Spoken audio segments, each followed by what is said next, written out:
सहअभाज्य संख्या क्या होती है? दो संख्याएं जिनका महत्तम समापवर्तक कितना होता है? 1 होता है। ठीक है, दो संख्याएं, कोई ऐसी दो संख्या लिखिए जिसका मौसा क्या हो? 1 हो, उसे कहेंगे सहअभाज्य संख्या। कहने का सेंस ये है, जैसे आप 3 ले लीजिए और 10 ले लीजिए। अगर 3 का गुणनखंड, अभी हम गुणनखंड पाएंगे, 3 का देखा जाए, 3 का गुणनखंड 1 हो जाएगा और 3 हो जाएगा। ठीक है, क्यों? क्योंकि 3 एक ऐसी संख्या है जो 1 से विभाजित होगी और 3 से होगी। 10 जो होगा वो 1 से होगा और 2 से हो जाएगा, 5 से हो जाएगा और खुद 10 से हो जाएगा।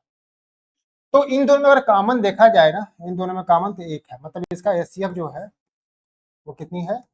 1 है। ठीक है, ऐसे भी समझ सकते हैं कि ये 3 और 10 जो संख्या है ना, क्या ऐसी, अगर क्वेश्चन पूछा जाए आपसे कि क्या ऐसी कोई संख्या है जो 3 को और 10 को विभाजित कर दे? जैसे एग्जांपल, अगर 2 से ये विभाजित करेंगे ना तो ये नहीं होगा, क्योंकि 2 के पारे में 10 आता, 2 5 10, लेकिन 3 नहीं आएगा। ठीक है, 3 से ये विभाजित होगा तो ये नहीं होगा, 3 के पारे में 3 एक बार में कट जाएगा, 3 कम 3, लेकिन 10 नहीं कटेगा। 5 से ये विभाजित होगा लेकिन ये नहीं होगा, 5 गुना 10, लेकिन ये नहीं होगा। तो कहीं ना कहीं केवल एक ऐसी कौन सी संख्या है जो इसको विभाजित करेगी? तो एक, ये 1 जो है ना, 1, ये 1 ही ऐसी संख्या है जो इसको भी विभाजित करेगी और इसको विभाजित करेगी। इसका इसलिए कहेंगे कि 3 और 10 जो है ना, ये क्या है? सहअभाज्य संख्याएं हैं। ठीक है, मतलब ऐसी संख्या है जिसके केवल एक ही ऐसा नंबर है जो इनको दोनों को विभाजित करेगा, इसके अलावा कोई नहीं कर सकता। ठीक है, कोई नहीं करेगा इनको। तो ये हो गया सहअभाज्य संख्या। ठीक है, इसके पहले मैंने स्लाइड में लिखा भी है सहअभाज्य संख्या के बारे में। सहअभाज्य संख्या क्या होता है? वे दो संख्याएं जिनका महत्तम समापवर्त एचसीएफ 1 हो, उसे हम सहअभाज्य संख्याएं होते हैं। तो ऐसे बता सकते हैं या ऐसे बता सकते हैं कि वे संख्या, दो संख्या सहअभाज्य संख्याएं तब कहलाती हैं जब वो केवल 1 से ही विभाजित करती है, मतलब 1 के अलावा और कोई संख्या इसको विभाजित न करे। किसको? इन दोनों को। एक ही ऐसी, एक 1 ही ऐसी संख्या है जो इसको विभाजित करी और इसको विभाजित करिए, तो कहेंगे क्या कि हमारा ये 3 और 10 क्या है? सहअभाज्य संख्या है। बहुत सारे एग्जांपल्स हैं। ठीक है, 4 ले लीजिए और 15 ले लो, ये भी क्या हो जाएगा? ये सहअभाज्य संख्या होगा। क्यों? क्योंकि ये दोनों का जो एचसीएफ होगा ना, वो अभी हम एचसीएफ के बारे में और डिटेल पढ़ेंगे। ठीक है, ये और ये जानते भी होंगे एचसीएफ क्या होता है, मतलब ये मौसा होता है, आपको हिंदी में मौसा कहते हैं, मौसा इसे कहा जाता है। ठीक, हमारा मौसा इसका 1 है, महत्तम समापवर्त। तो ये हमारा सहअभाज्य संख्या हो गया। एक और आता है ट्विन प्राइम नंबर, इसे हम कहते हैं युग्म सहअभाज्य संख्या है। ठीक है, अच्छा, ट्विन का मतलब क्या होता है? आप क्या जानते हैं ट्विन मतलब? ठीक है, ट्विन का मतलब जोड़ा। ठीक है, ट्विन का मतलब क्या होता है? जैसे ट्विन ब्रदर कहते हैं ना आप, तो वही है ट्विन मतलब। ठीक है, जोड़ा होता है। युग्म का मतलब होता है जोड़ा, और ये युग्म अभाज्य संख्या है। ये लिखा है ना, आप पीछे देखोगे तो लिखा हुआ युग्म, युग्म अभाज्य संख्या है, युग्म अभाज्य संख्या है।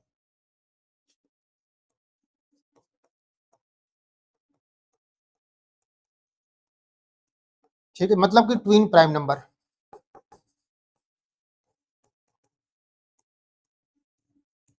ट्विन प्राइम नंबर, युग्म अभाज्य संख्या।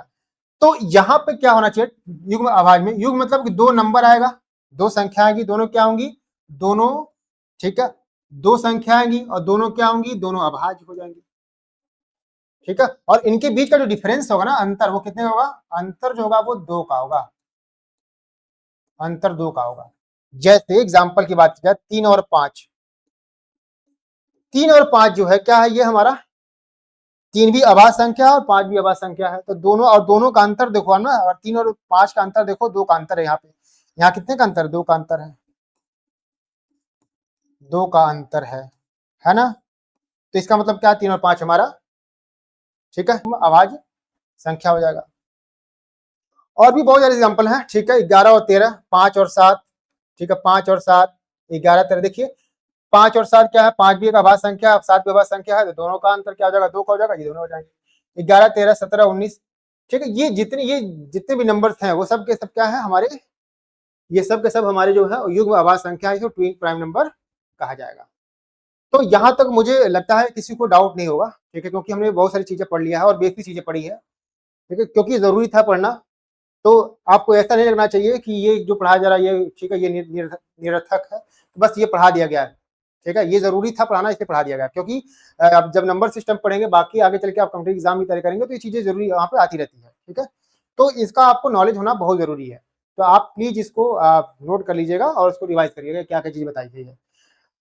चलिए ठीक है, हमने ये बता दिया था ना पहले, जिसे कल के लेक्चर में बताया गया था कि प्राकृतिक संख्या क्या, प्राकृतिक संख्या के अंदर क्या आता है, ठीक है, पूर्ण संख्या होगा, पूर्ण संख्या के अंदर प्राकृतिक, आपको याद होगा कल के लेक्चर में तो बताया कि इसके अंदर कौन कौन संख्या, इसमें 1 आ जाएगा, ठीक है, 2 आ जाएगा, 3 आ जाएगा, ऐसे डैश डैश डैश, ठीक है। उसके बाद क्या होगा, 0 यहाँ आएगा क्योंकि 0 जो हो प्राकृतिक संख्या का भाग नहीं है, ठीक है। इसके बाद क्या आ जाएगा, इसमें क्या आ जाएगा, यहाँ पे अब यहाँ क्या करेंगे, यहाँ पर नेगेटिव नंबर आ जाएंगे जितने भी -1 -2, ठीक है, ऐसे -3, और देखो ये मतलब ये नेगेटिव संख्या साथ में यहाँ से ये पूरा पूरा यहाँ पे आपका 0 और साथ में धनात्मक संख्या, मतलब पूर्णांक के अंदर क्या आ जाएगा, पूर्णांक के अंदर आपको नेगेटिव, ठीक है, पूर्णांक के अंदर आपका 0 और पूर्णांक क्या होता है पॉजिटिव, मतलब ऋणात्मक,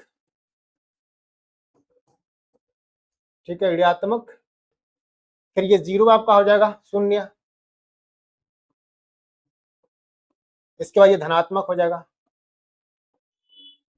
तो इन सबको मिला क्या हो गया हमारा, ये सबको मिलाकर हमारा क्या हो गया, पूर्णांक हो गया। परिमेय संख्या के अंदर क्या होता है, परिमेय संख्या के अंदर ये सारे आते हैं, परिमेय संख्या के अंदर आपका पूर्णांक भी आता है, परिमेय संख्या के अंदर पूर्ण संख्या, परिमेय संख्या, ठीक है, प्राकृतिक संख्या, ये सब आ जाएंगे, ठीक है, सब सबके अंदर आते हैं। अपरिमेय संख्या बताया गया था कल कि अपरिमेय संख्या क्या होती है, परिमेय संख्या नहीं होती है, ठीक है। अपरिमेय संख्या के अंदर क्या आ जाएगा, अपरिमेय संख्या का 3 आ गया यहाँ पे, ठीक है, 7 आ गया, 5 आ गया, ठीक है, ये सब क्या होंगे, पाई भी क्या है हमारा अपरिमेय संख्या है। वैसे हम जनरली पढ़ते हैं पाई वैल्यू 22/7, लेकिन वो तो अप्रॉक्स राउंड ऑफ वैल्यू लिया गया, लेकिन जनरली क्या है, अगर पाई की बात किया जाए तो पाई क्या है, हमारा एक अपरिमेय संख्या है, ठीक है, मतलब ये अशांत अनावर्ती, ठीक है, दशमलव से, इसको जब दशमलव डिवाइड करेंगे होगा तो ये ऐसे ही आएगा, ठीक है। तो ये हमारा क्या है, हमारा एक परिमेय अपरिमेय संख्या है, और इन दोनों को मिलाकर ना, परिमेय संख्या और अपरिमेय संख्या को मिलाकर कल बताया गया था कि क्या होते हैं, रियल नंबर या हमारा वास्तविक संख्या। तो वास्तविक संख्या क्या होती है, वास्तविक संख्या परिमेय संख्या और अपरिमेय संख्याओं का युग्म होता है, ठीक है, इन सबको मिलाकर क्या बनता है, अवास्तविक संख्या आता है। तो यहां हम चीजें बात कर लिए, ठीक है। अब हम अगले लेक्चर चलते हैं। अच्छा, एक मेरा क्वेश्चन है, ये बताइए, अगर कोई कहे कि ये अंडर रूट में 4 है, क्या ये ठीक है अपरिमेय संख्या है कि नहीं है, क्या यह अपरिमेय संख्या है, अपरिमेय संख्या है, कितने लोग रहे, हाँ, तो आप सोचिए। तो यहां पर देख लीजिए, 4 जो है क्या हमारा एक अपरिमेय संख्या नहीं है, 4 क्या है, तो 4 एक परिमेय संख्या, क्यों, क्योंकि 4 जो है हमारा पूर्ण वर्ग है, ठीक है। 4 की अगर बात करें कितना आ जाएगा हमारा, ये 2 हो जाएगा। तो ऐसा नहीं कि आप कोई भी रूट के अंदर देख लिए कि बोल दिए हाँ ये तो रूट के अंदर दिख रहा है, ये ठीक है, वर्ग के रूट के अंदर है, तो ये क्या होगा हमारा कि 3 का वर्गमूल नहीं निकल पाएगा, तो ये 3 हमारा क्या है, ठीक है, ये 3 दिख रहा है, ये रूट के अंदर है, ठीक, तो कहेंगे हम अपरिमेय संख्या, ऐसा नहीं कह सकते हैं।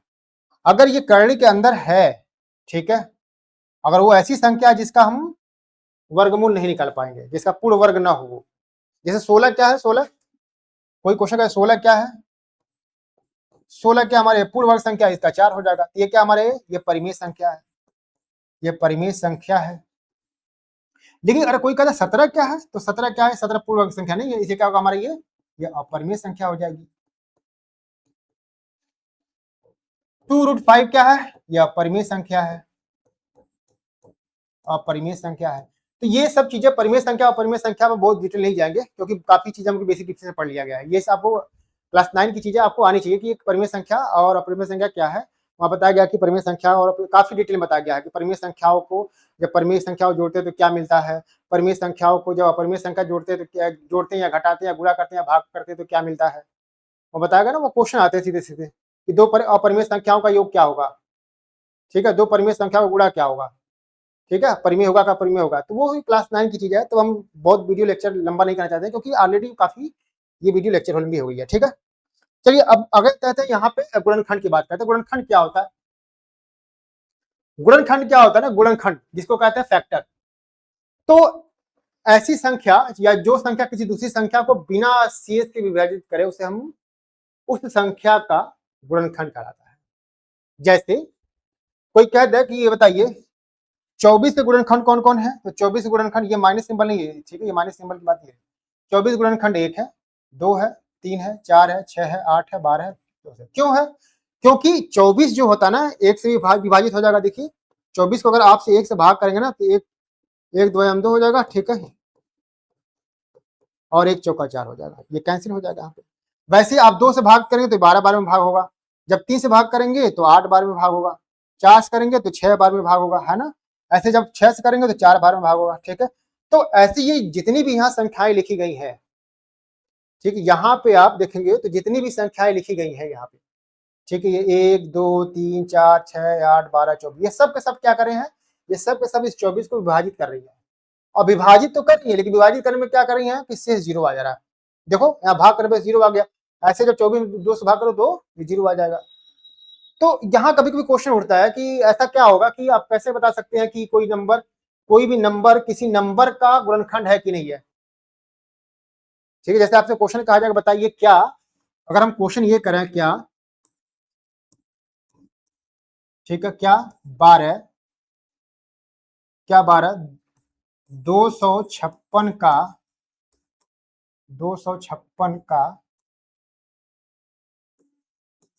गुणनखंड है।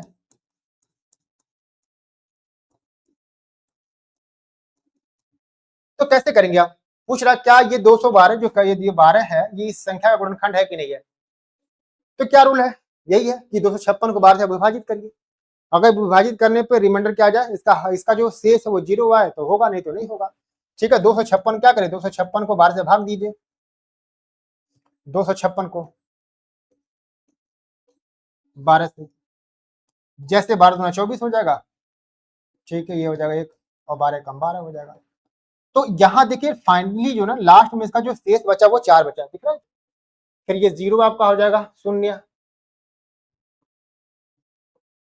इसके बाद ये धनात्मक हो जाएगा। तो इन सबको मिला क्या हो गया हमारा, ये सबको मिलाकर हमारा क्या हो गया, पूर्णांक हो गया। परिमेय संख्या के अंदर क्या होता है, परिमेय संख्या के अंदर ये सारे आते हैं, परिमेय संख्या के अंदर आपका पूर्णांक भी आता है, परिमेय संख्या के अंदर पूर्ण संख्या, परिमेय संख्या, ठीक है, प्राकृतिक संख्या, ये सब आ जाएंगे, ठीक है, सब के अंदर आते हैं।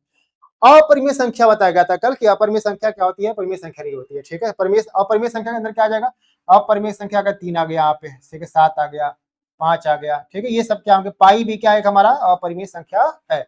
वैसे हम जनरली पढ़ते हैं पाई की वैल्यू 22/7, लेकिन वो तो अप्रॉक्स राउंड ऑफ वैल्यू लिया गया, लेकिन जनरली क्या है, अगर पाई की बात किया जाए तो पाई क्या है, हमारा एक अपरिमेय संख्या है, ठीक है, मतलब ये अशांत अनावर्ती, ठीक है, दशमलव से, इसको जब दशमलव में डिवाइड करेंगे होगा तो ये ऐसे ही आएगा, ठीक है। तो ये हमारा क्या है, हमारा एक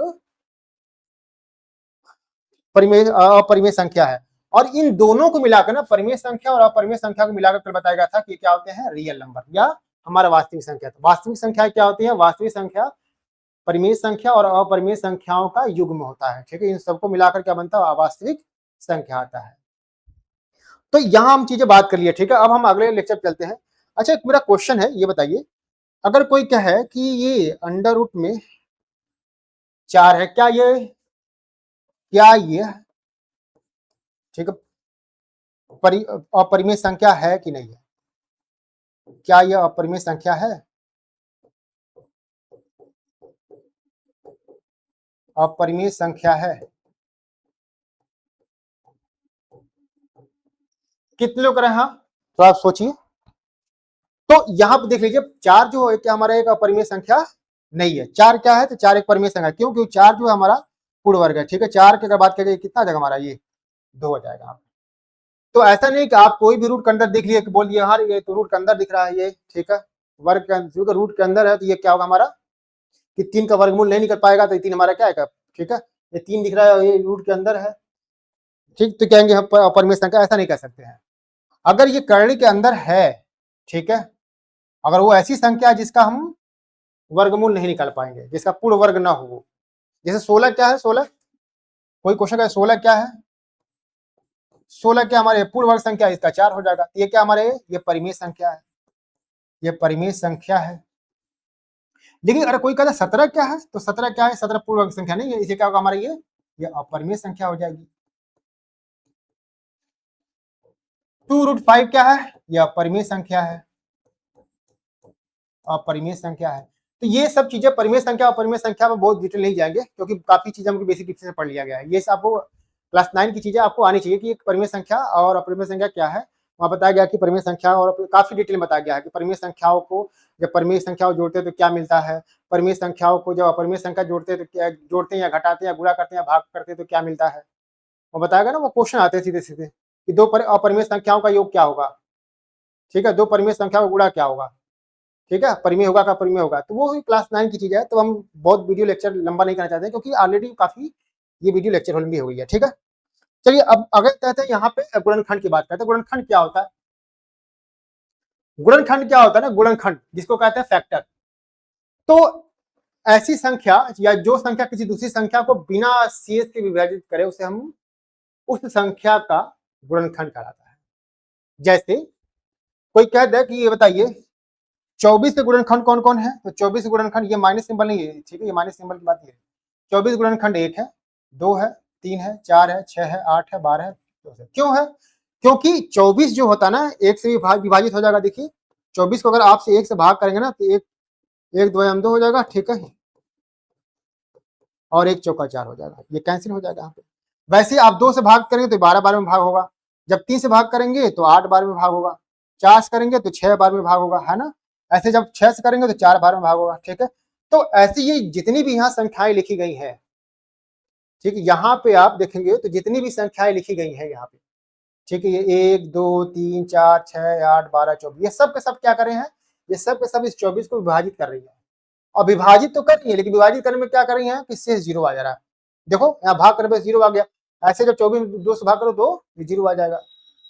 तो यहाँ कभी कभी क्वेश्चन उठता है कि ऐसा क्या होगा कि आप कैसे बता सकते हैं कि कोई भी नंबर किसी नंबर का गुणनखंड है कि नहीं है, ठीक है। जैसे आपसे क्वेश्चन कहा जाएगा बताइए क्या, अगर हम क्वेश्चन ये करें क्या, ठीक है, क्या 12 256 का गुणनखंड है।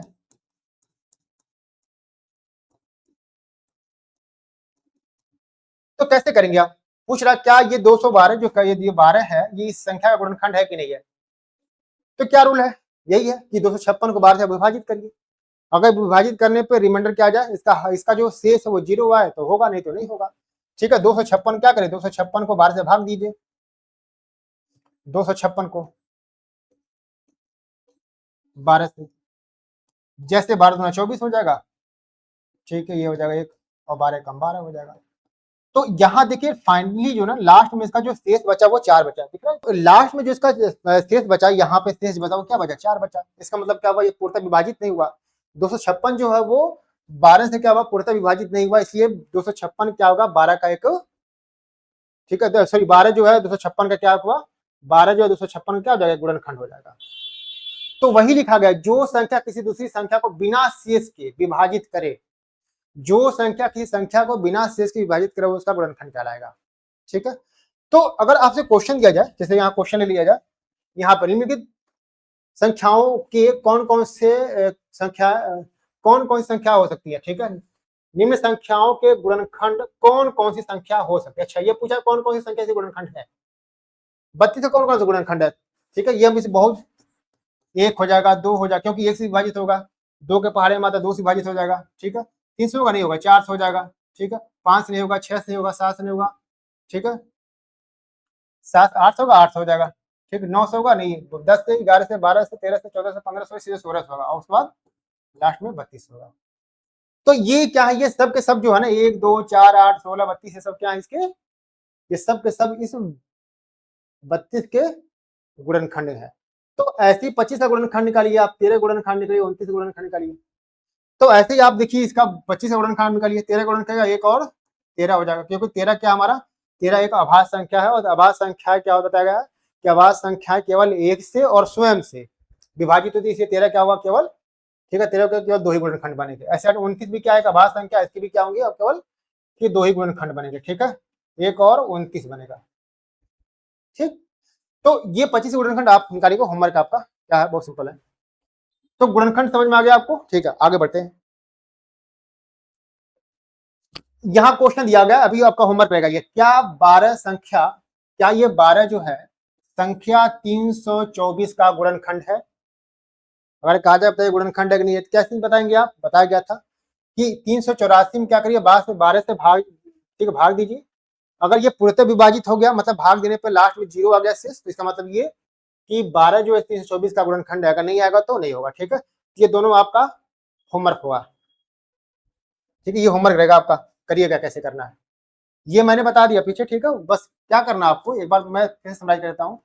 384 में 12 से भाग दीजिए, ठीक है, जो आएगा वो, अगर ये विभाजित होगा, मतलब लास्ट में अगर 0 आएगा, अगर 0 आएगा तो गुणनखंड है 12, नहीं आएगा तो नहीं है। ठीक है, ये होमवर्क, ये भी आपका होमवर्क आ गया। एक क्वेश्चन है, ठीक है, ये सबके लिए है, कि अभाज्य संख्याएं जो होती हैं, जितनी भी अभाज्य संख्याएं हैं प्राइम नंबर के, कितने गुणनखंड होते हैं? केवल एक, केवल दो से अधिक, एक भी नहीं। अभी मैंने बताया था ना कि अभाज्य संख्या के गुणनखंड की बात कीजिए, कितने होंगे? पॉज करिए आप लोग वीडियो और सोचिए, ठीक है, कितने होंगे? केवल दो। जिनका ऑप्शन ये होगा सही हुआ, वो बिल्कुल सही जा रहे हैं। ठीक है, क्योंकि अभाज्य संख्या केवल 2 ही गुणनखंड होते हैं। अभी पीछे लेक्चर में बताया गया किससे, ठीक है, 17 की बात किया, 17 कितना, एक होगा और 17 होगा। इस 17 केवल 2 ही गुणनखंड होंगे, एक और 17, क्योंकि यही दो संख्या है जो 17 को विभाजित कर सकते हैं, एक और 17, इसलिए केवल 2 हो जाएगा। भाज्य संख्याओं कितने गुणनखंड हो सकते हैं? केवल एक, केवल दो से अधिक या एक भी नहीं। ठीक है, अभाज्य मतलब भाज्य कितने हो सकते हैं?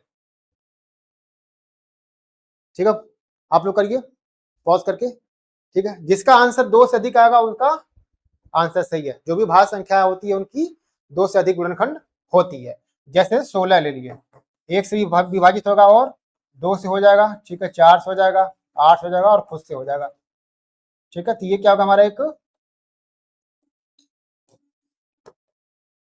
ठीक, ये हो गया हमारा। तो ये क्या हो जाएगा, 2 से अधिक विभाजित क्या होगी, इनके गुणनखंड होंगे। फैक्टर पढ़ाने का रीजन अभी क्यों पढ़ाया जा रहा है, ये चीजें आगे मिलेगा आपको। अच्छा, एक और क्वेश्चन है, ठीक है, ये थोड़ा अभ्यास के प्रश्न हम कर लेते हैं, क्योंकि चीजें क्लियर होनी चाहिए कि क्यों बताया जा रहा है यहाँ पे। तो हमने अभी गुणनखंड के बारे में पढ़ा था कि गुणनखंड क्या होता है, कि वे संख्या जो किसी संख्या को पूर्णतः विभाजित करती है, तो वो जो संख्या होगी ना, वो उस गिवन संख्या का क्या होगा, एक गुणनखंड होगा, जो पीछे हमने अभी डिस्कस किया है। एक क्वेश्चन है, संख्या 30 को दो संख्याओं के गुणनफल के रूप में इस तरह लिखो कि इसमें एक संख्या भाज्य तथा दूसरी संख्या अभाज्य हो।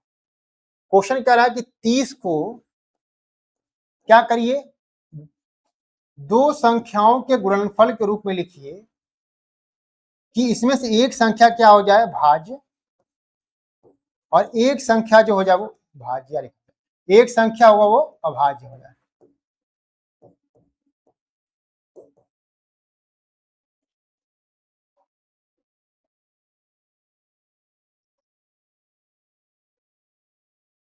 ठीक है, सोचिए कैसे होगा। ठीक है, 10 और 3 है ना, क्योंकि 10 जो हमारा भाज्य संख्या और 3 क्या अभाज्य संख्या है। अच्छा, और भी कोई तरीका होता है, देख लेते हैं, 2 गुणे 15 भी लिख सकते हैं इसको। ठीक है, 2 क्या हमारा, ठीक है, 2 हमारी क्या है, ये दो अभाज्य है, और 15 क्या, ये भाज्य हो गया। अभाज्य क्यों, क्योंकि 2 एक और 16 से कटेगा, वैसे यहाँ पे। तो ये हमने ये देखा कि जब भी हम भाग की बात करते हैं, ठीक है, यहाँ क्वेश्चन कहा कि जब आप 30 को ऐसे, ठीक है, गुणनफल के रूप में लिखिए कि यहाँ पे जो गुणा करने पे ना, गुणा करने पे क्या हो, एक संख्या हमारा भाज्य एक और अभाज्य हो। तो एक क्वेश्चन ये है, क्या हम किसी संख्या को, इसमें देखिए ये जो है ना, इसका गुणनखंड में ये वाला चीज, ये अभाज्य है, इसमें क्या ये अभाज्य है, तो क्या 30 को हम केवल अभाज्य संख्याओं के गुणनफल के रूप में लिख सकते हैं? क्या 30 को हम अभाज्य संख्याओं के गुणनफल के रूप में लिख सकते हैं? नंबर रिपीट हो सकता है, ऐसी बात नहीं है, आप नंबर अभाज्य संख्या रिपीट भी हो सकती है, लिख सकते हैं, बिल्कुल लिख सकते हैं। कैसे लिखेंगे? अगर मान लीजिए यहाँ बात किया जाए 30 को, तो हो जाएगा आपका, हो जाएगा 2 गुणे 3 गुणे 5, है ना। हमने 30 को क्या किया, 30 को अभाज्य गुणनफल के रूप में लिखा, 2 गुणे 3 गुणे 5। तो यहाँ जितनी भी संख्याएं आ रही हैं, जितने भी अंक आ रहे हैं, वो सब के सब क्या अभाज्य है, अभाज्य है। तो आंसर है बिल्कुल ठीक है, हम 30 को अभाज्य संख्याओं के गुणनफल के रूप में लिख सकते हैं, और लिखा भी गया, देखिए ध्यान से लिखा गया यहाँ पे। तो कहीं ना कहीं ये होगा कि हम कोई भी संख्या हो, ठीक है, उसको हम अभाज्य संख्याओं के गुणनफल के रूप में लिख सकते हैं। तो यहाँ ये लिखा गया है, और इसी चीज को ना हम, ठीक है, इसी चीज को हम क्या कहते हैं, प्राइम फैक्टराइजेशन या अभाज्य गुणनखंड कहते हैं, ठीक है, अभाज्य गुणनखंड।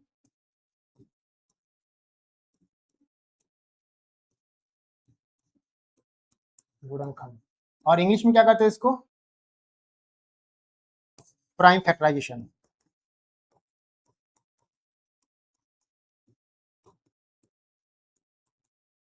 अभाज्य गुणनखंड। तो क्वेश्चन ये उठता है कि अभाज्य गुणनखंड तो आगे ये कैसे निकाला गया, ये आपने पढ़ा भी होगा, ठीक है, जब आप छोटे क्लास में 5 6 पढ़ेंगे तब यहाँ पढ़ा था, ठीक है। तो अभाज्य गुणनखंड क्यों निकालते, कैसे निकालते, कौन कौन से मेथड है। तो अभाज्य गुणनखंड के जो निकालने के मेथड्स हैं, ठीक है, क्वेश्चन है, क्या प्रत्येक भाज्य संख्या को अभाज्य संख्या गुणनफल के रूप में लिख सकते हैं। बिल्कुल आंसर है हाँ, लिख सकते हैं। क्या प्रत्येक भाज्य संख्याओं को अभाज्य संख्या गुणनफल में लिख सकते हैं, लिख सकते हैं, क्यों नहीं लिख सकते हैं, ठीक है। तो प्रत्येक भाज्य मान लीजिए आपका 20 है, ठीक है, 20 हो गया, 1 गुणे 2 गुणे, ठीक है, 2 गुणे 5 हो गया, लिख सकते हैं, बिल्कुल लिख सकते हैं, ठीक है। इसका आंसर है हाँ, लिख सकते हैं। तो वही घुमा फिरा फिर से वही सवाल आ गया, ठीक है। तो ये हो गया आपका। तो कहीं ना कहीं हम ये कहने का समझाने का कोशिश कर रहे हैं कि अगर कोई संख्या गिवन है, कोई संख्या दी हुई है, तो आप उसको अभाज्य गुणनखंड के रूप में लिख सकते हैं, ठीक है। और इसी चीज को कहते हैं अभाज्य गुणनखंड कह सकते हैं। तो यहाँ पे एक और चीजें आप देखिए, आप 12 में यही अभाज्य गुणनखंड का डिफिनेशन भी है। अभाज्य गुणनखंड में विघटन का नहीं, अभाज्य गुणनखंड किसी संख्या को केवल अभाज्य संख्याओं के गुणनफल के रूप में लिखने की प्रक्रिया को अभाज्य गुणनखंड कहते हैं। यहाँ मैंने उदाहरण भी दे दिया है, यहाँ पर आ गया, ठीक है। सरल भाषा में कहिए कि संख्या को बार बार अभाज्य संख्याओं में से भाग देकर अंत में केवल अभाज्य संख्या, ठीक है, केवल अभाज्य गुणनखंडों के गुणनफल के रूप में लिखना अभाज्य गुणनखंड कहलाता है। तो आप ये बस ये लिखिए कि किसी संख्या को केवल अभाज्य संख्याओं के गुणनफल के रूप में लिखने की प्रक्रिया को हम क्या कहते हैं, अभाज्य गुणनखंड कहते हैं, ठीक है। ये चीज आपकी हो गई, और मैंने इसको एग्जांपल दिया हुआ यहाँ पे। अच्छा, यहाँ पे आप कंफ्यूज मत होइएगा, जैसे 2 गुणे 2 लिखा हुआ है, 2 कितनी बार है, तो 2 की घात 2 लेती है, 3 यहाँ 2 बार है, 3 की घात यहाँ पे 2 लिख दिया गया, ये तो कोई स्पेशल चीज नहीं है यहाँ पे, ठीक है, ऐसे लिख सकते हैं आप। तो यहाँ पे ये इतना क्यों पढ़े रहता है, अभाज्य गुणनखंड क्यों पढ़े हैं, क्योंकि अभाज्य गुणनखंड जो है ना, जो हमारे सिलेबस में दिया हुआ टॉपिक, सिलेबस की टॉपिक है, ठीक है, जो हमारे सिलेबस में है, अंकगणित का मौलिक प्रमेय, ठीक है, fundamental theorem of arithmetic, fundamental theorem of arithmetic, ये हमारी, ठीक है, सिलेबस का एक पार्ट है। तो यहाँ से हमारी सिलेबस स्टार्ट हो गई अभी, बेसिक जो था। तो अंकगणित, इसका मतलब ये नहीं होगा जो पिछला पढ़ा गया वो सब व्यर्थ है, ठीक है, उसका यूज है। तो यहाँ अंकगणित में क्या हुआ, यहाँ हमको पढ़ना है अंकगणित में अंकगणित का मौलिक प्रमेय, ठीक है, फंडामेंटल थ्योरम ऑफ अर्थमेटिक। क्या होता है, प्रत्येक भाज्य संख्या को अभाज्य संख्या के गुणनफल के रूप में एक ही प्रकार से लिखा जा सकता है यदि गुणनखंडों का क्रम बदल दे तभी उसका उत्तर समान हो। क्या मतलब हुआ इसका, प्रत्येक भाज्य संख्या को, सपोज करिए हमारे पास एक नंबर है, ठीक है, 16, ये हमारा एक भाज्य संख्या है आराम से, ठीक है। इसको हम अभाज्य गुणनखंड के रूप में लिख सकते हैं, बिल्कुल लिख सकते हैं। लिख सकते हैं क्या, 2 गुणे 2 गुणे 2 गुणे 2, 2 दूना 4, 4 दूना 8, लिख सकते हैं यहाँ पे। अच्छा, यहाँ 20 ले लो, 20 क्या लिख सकते हैं, 20 2 गुणे 2 गुणे 5। तो ये जो हमारी अभाज्य संख्या है, इसका गुणनखंड जो आया, ये आया, ये जो हमारी अभाज्य संख्या है, इसका गुणनखंड आया, ये यहां से आया हुआ यहाँ पे। तो ये लिखा प्रत्येक भाज्य संख्या को अभाज्य संख्या के गुणनफल के रूप में, ठीक है, एक ही प्रकार से लिखा जा सकता है। अब यहाँ पे ये कहा जाए कि चलिए ये 20 जो है, ये जो हमने 20 लिया हुआ है, इसमें ऐसे कर लेते हैं, इसको लिख सकते हैं पहले यहाँ पे 5, यहाँ पे 2, यहाँ पे 2।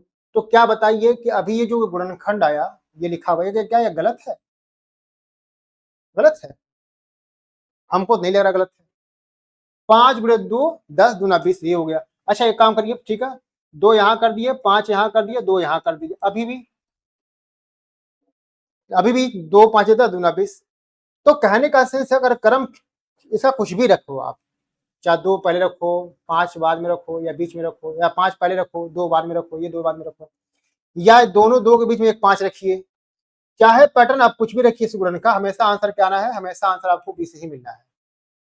तो वही लिखा है ना कि एक केवल, यहाँ देखो, प्रत्येक भाज्य संख्या को अभाज्य संख्याओं के गुणनफल के रूप में केवल एक ही प्रकार से लिखा जाता है, केवल एक ही प्रकार लिखा जाता है ना, एक ही प्रकार तो है इसका, 2 गुणे 2 गुणे 5, 2 गुणे 2 गुणे 2 गुणे 5, 2 गुणे 2 5, लेकिन क्रम बदल देंगे तभी कोई आंसर में तब्दीली नहीं आएगा।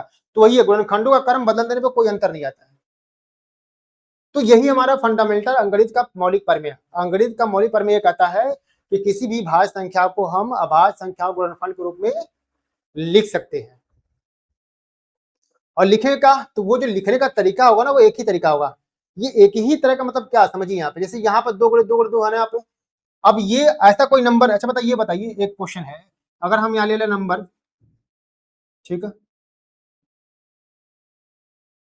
40 ले लें यहाँ पे, तो 40 में लिखो क्या हो जाएगा, 2 हो जाएगा, फिर 2 हो जाएगा,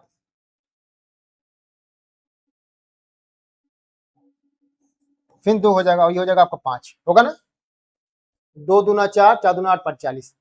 तो क्या ये गुणनखंड इसके जैसा है, क्या ये गुणनखंड इसके जैसा है, ऐसा तो है नहीं, बिल्कुल यूनिक है ना, अद्वितीय से कहते हैं, यूनिक को अद्वितीय कहते हैं। मतलब इस 40 का गुणनखंड अलग, इसका गुणनखंड का अलग, और इसका गुणनखंड अलग, ये बिल्कुल अद्वितीय है इसका। लेकिन अगर क्रम बदल दे तो कोई नहीं, मतलब हर अभाज्य संख्याओं का जो गुणनखंड है ना, अभाज्य गुणनखंड, वो अलग अलग होगा, एक जैसा नहीं होगा, सबका अपना अलग होगा, इसका अपना अलग होगा, इसका अपना अलग होगा, इसका अपना अलग होगा, और इसका अपना अलग होगा, ठीक है। तो वही लिखा कि रूप में केवल एक ही प्रकार से रहता है, मतलब कि इसका केवल 20 को 16 को बस एक तरीके लिख सकते हैं, और कोई तरीका नहीं हो सकता है। या तो ऐसे लिखो, या तो आप ऐसे लिखो, 2 की घात 4 लिख दो, कई बात वही पड़ेगी। इसमें क्या लिखा, अगर इसको गुणनखंड, उसको गुणनखंड लिखा जाए तो घात के रूप में 2 का घात 2 और गुणे 5 लिख सकते हैं,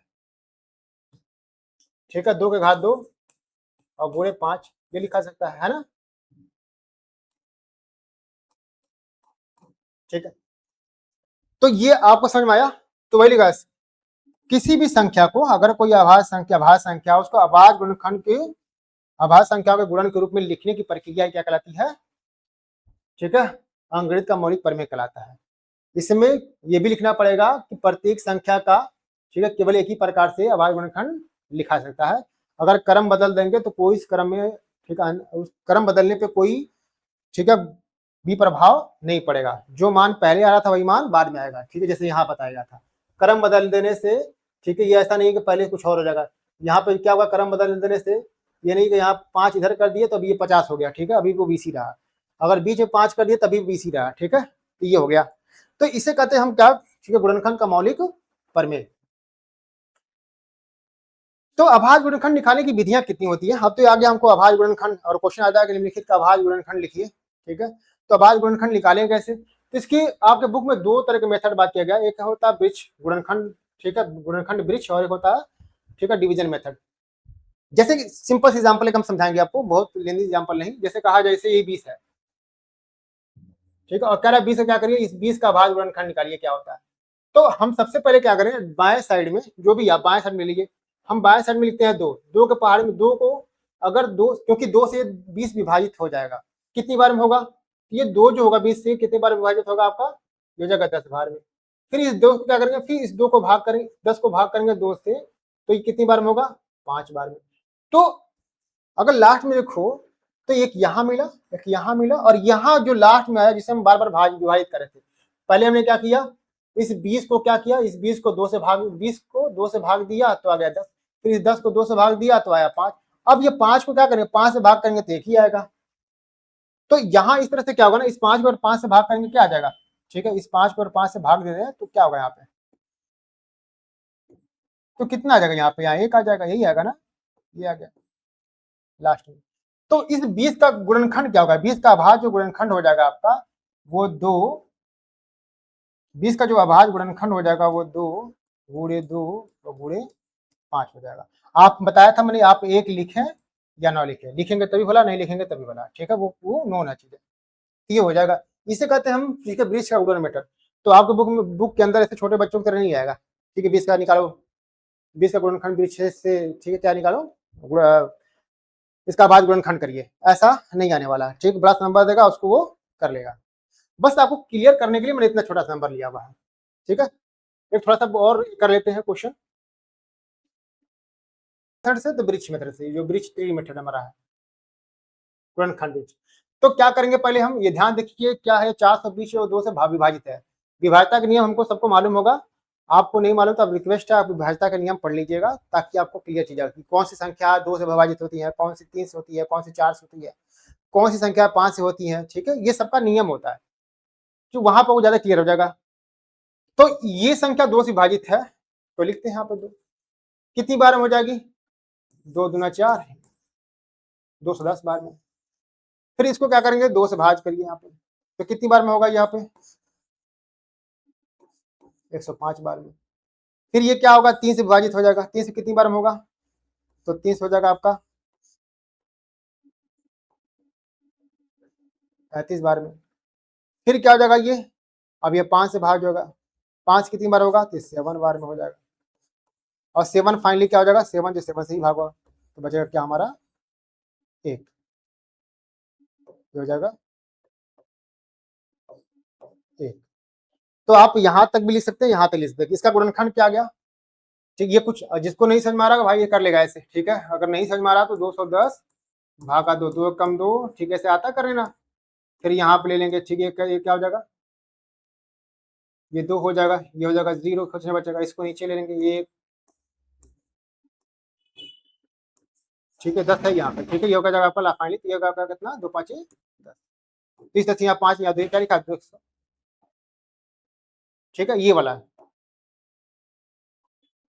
210, हाँ ठीक है, ठीक है, तो हमने 210 क्या किया, जब भाग 105 आ गया, अब 105 को भाग दिया गया 3 में, जब 105 को 3 में भाग दिया होगा, ठीक है, तो ये निकला होगा, ठीक, ये निकला है 35, तो ऐसे किया गया ये, लेकिन ठीक है, हमको लग रहा है कि सबको आता होगा चीजें करने, तो कर लेंगे आप। तो इस तरह से क्या होगा, ये हमारा गुणनखंड ब्रिज के द्वारा क्या होगा, इसका निकालने का तरीका होगा। एक जो मेथड होता है आपका, ठीक है, मैं इसको इरेज करता हूँ, ये गुणनखंड में क्या है, ये हमारा प्राइम फैक्टराइजेशन मतलब अभाज्य गुणनखंड निकालने का गुणनखंड ब्रिज मेथड है।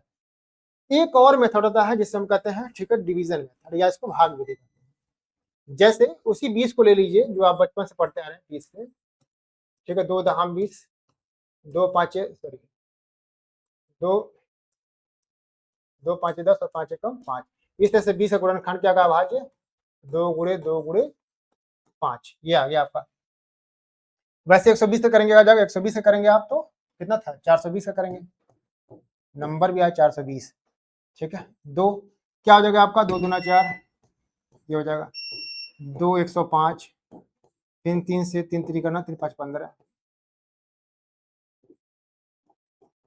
फिर क्या हो जाएगा यहाँ पे 5 से 5 7 35, 7 में 7 एकम 7। इस तरह से आपका 420 का जो अभाज्य गुणनखंड आ गया वो 2 गुणे 2 गुणे 3 गुणे 5 गुणे 7, ठीक, ये अभाज्य गुणनखंड हो गया। और इसको चेक कैसे करते हैं, अगर सबको गुणा करेंगे ना आप, 2 दूना 4 3 12 5 60 6 7 42, ये 420 आ गया, ठीक है, जैसे 2 दूना 4 5 20, इनको जब गुणा करेंगे तो ये चीज आनी चाहिए, इसका मतलब आपका गुणनखंड सही है। तो मैंने गुणनखंड दिया 520, आपका होमवर्क रहेगा, इसको घर पे करिएगा कि 520 से कैसा होगा। तो आप क्या ऐसे करिएगा ना, आपको इसको आप जो गुणनखंड वृक्ष बताया गया है, गुणनखंड,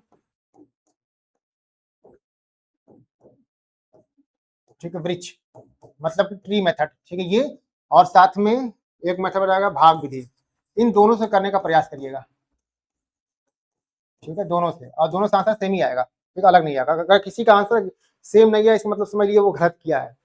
तो आपसे रिक्वेस्ट है कि इसको जब करिएगा तो सही से करिएगा, ठीक है, क्योंकि इसमें सेम सेम आना चाहिए। 1050 का आप अभाज्य गुणनखंड ज्ञात करिए कैसे करना है, ठीक है। हमें और भी मिलेंगे क्वेश्चन लेके, ऐसी बात नहीं है बस यहाँ तक चलेंगे, जब हम आगे आगे धीरे अप्रोच करेंगे ना तो और क्वेश्चन लेके उसको क्लियर किया जाएगा, ठीक है। हम एक्सरसाइज लगवाएंगे, क्वेश्चन लगवाएंगे इसी पे, इस चैप्टर से रिलेटेड, तो हम और भी क्वेश्चन करवाएंगे। क्योंकि मैंने इसकी पहले क्वेश्चन बता दिया कैसे करना है, तो आप क्या करेंगे, इसको थोड़ा प्रैक्टिस के तौर पे करेंगे, ठीक है, क्योंकि आपको प्रैक्टिस जरूर करना है इसको। सेम 636 का आबाद गुणनखंड ज्ञात करो, ठीक है, 26,360, ठीक है, का आबाद गुणनखंड ज्ञात करो, ये उम्र। तो मेरा ये क्वेश्चन है कि आप इतना जो पढ़े हैं, अभी जो आपको पढ़ाया गया है कि गुणनखंड क्या होता है, ठीक है, गुणनखंड निकालने के कौन कौन से तरीके हैं, ठीक है, और फिर हमने क्या किया, एक थ्योरम भी पढ़ा था, प्रमेय, ठीक, मौलिक प्रमेय जो हमारा था वो। तो ये जो चीजें पढ़ाई गई वो क्यों पढ़ाया गया, अंग्रेजी में जो मौलिक प्रमेय है हमने क्यों पढ़ाया गया, ये प्रमेय का मौलिक क्यों कहा जाता है, कुछ तो रीजन होगा ना पढ़ने का, कि प्रमेय पढ़ लिया इसको मौलिक मौलिक प्रमेय हमारा ये। साथ ही साथ आभास गुणनखंड निकालने की 2 विधियां क्यों पढ़ी गई, ऐसा क्या रीजन था, कुछ तो होगा ना, कीजिए क्या होगा। तो इस चीज पे हम क्या करेंगे, आगे डिस्कस करेंगे, फिर अगले लेक्चर में जब मिला जाएगा तो हम ये डिस्कस करेंगे कि जो हमारा अंगर का मौलिक प्रमेय है, इसमें मौलिक जो वर्ड है ना, ये मौलिक जो शब्द दिया गया, मौलिक शब्द, ये क्यों दिया गया, क्या रीजन है इसका, ठीक है। तब तक आप क्या करना है, आप मस्त रहिए, अपने जर्नी को बिल्कुल आगे लेके बढ़िए, फिर कोई दिक्कत होती है उसके साथ हम आपके साथ खड़े हैं, फिर पूरा सहयोग करेंगे। तो आपको करना क्या, जो चीज़ें पढ़ाई जा रही है उसको ध्यान से पढ़ना है, ठीक है, उसको इंटरेस्ट लेके साथ पढ़ना है, तब जाकर आपको चीज़ें क्लियर होगी। फिर ओके, थैंक यू, फिर मिलते हैं, ठीक है, नेक्स्ट लेक्चर में। बाय बाय, सबा खैर।